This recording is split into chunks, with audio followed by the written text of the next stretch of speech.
बिस्मिल्लाहिर्रहमानिर्रहीम। मेरा नाम है डॉक्टर नुमान अहमद। तो दोस्तों, आज की इस वीडियो के अंदर हम बातचीत करेंगे हेमामेलिस मेडिसिन के बारे में। हेमामेलिस के बारे में दोस्तों मैं एक अपनी वीडियो रिकॉर्ड करवा चुका हूं, जिसके बारे में मैंने बताया था कि इसे हम वीनोजेनिक ईडी के लिए कैसे इस्तेमाल करते हैं। वीनोजेनिक ईडी में दोस्तों हम 3 तरह की मेडिसिन जो उस वीडियो के अंदर हमने डिस्कस की थी, उनमें एक हेमामेलिस भी थी। हेमामेलिस दोस्तों बहुत ही अच्छा वर्क करती है हमारे प्राइवेट पार्ट के और हमारे पूरे जिस्म के सर्कुलेटरी सिस्टम के ऊपर और नसों के निज़ाम के ऊपर। बाज़ औक़ात ऐसा होता है कि हमारी नसें जो हैं वो काफ़ी कमज़ोर हो जाती हैं। मास्टरबेशन कर कर के हमारी नसों के जो वॉल्व्स होते हैं, हमारी वेन्स के जो वाल्व्स होते हैं, उन वाल्व्स के अंदर डिस्टर्बेंस क्रिएट हो जाता है। उन वाल्व्स की ख़राबी की वजह से हमें इरेक्शन ठीक से नहीं हो पाता। उस इरेक्शन की कमी को पूरा करने के लिए दोस्तों हमारे यहाँ एक मसला आता है कि इरेक्शन की कमी को पूरा कैसे किया जाए। तो इरेक्शन की कमी को पूरा करने के लिए हम बहुत से नीमों, हकीमों और तबीबों से मेडिसिन लेते हैं, जिसका हमें साइड इफ़ेक्ट होता है, बुरे असरात मुरतब होते हैं और हमारा जो इरेक्शन है वो पूरी तरह ही लूज़ हो जाता है। तो आज की इस वीडियो के अंदर मैं आपको बताऊंगा कि आप इरेक्शन को कैसे अटेन कर सकते हैं दोबारा से और इरेक्शन को कैसे बहाल किया जा सकता है।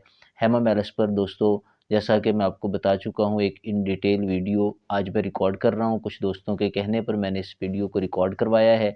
कुछ लोगों ने मुझसे पूछा कि ईडी का परमानेंट सॉल्यूशन क्या है। ईडी के साथ साथ दोस्तों उन्हें नसों की कमज़ोरी है और नसों की कमज़ोरी के ऊपर उन्होंने मुझे कहा कि एक वीडियो रिकॉर्ड करवाएं। वीडियो इसीलिए रिकॉर्ड करवा रहा हूँ। हमारी जो नसें होती हैं, एक्शन पे अमल करने वाली एक मेडिसिन होती है।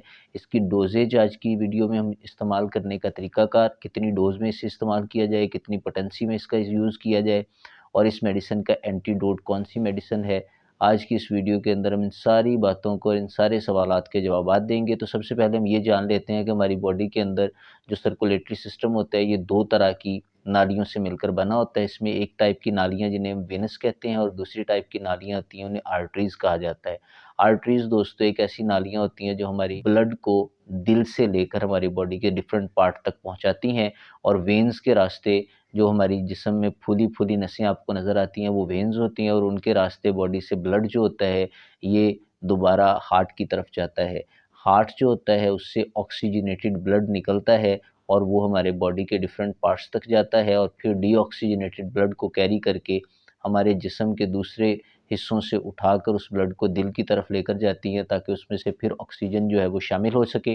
वो ब्लड दोस्तों फिर हमारी बॉडी में आर्टरीज़ के ज़रिए बह सके, इसलिए वेन्स उस ब्लड को लेकर हमारी बॉडी के डिफरेंट पार्ट तक, डिफरेंट पार्ट से उठाती है और उठा के हार्ट की तरफ लेकर के चली जाती है। तो दोस्तों ये मेडिसिन वेन्स के सिस्टम के अंदर जो वॉल्व्स होते हैं, उन वॉल्व्स के ऊपर बहुत बड़ा इफ़ेक्ट करती है। हमारे प्राइवेट पार्ट जो होता है उसके अंदर नसें होती हैं और उन नसों के अंदर प्रॉब्लम ये होता है कि मास्टरबेशन कर कर के वो नसों के वॉल्व्स या तो ख़राब हो जाते हैं या आर्टरीज़ जो होती हैं वो डैमेज हो जाती हैं।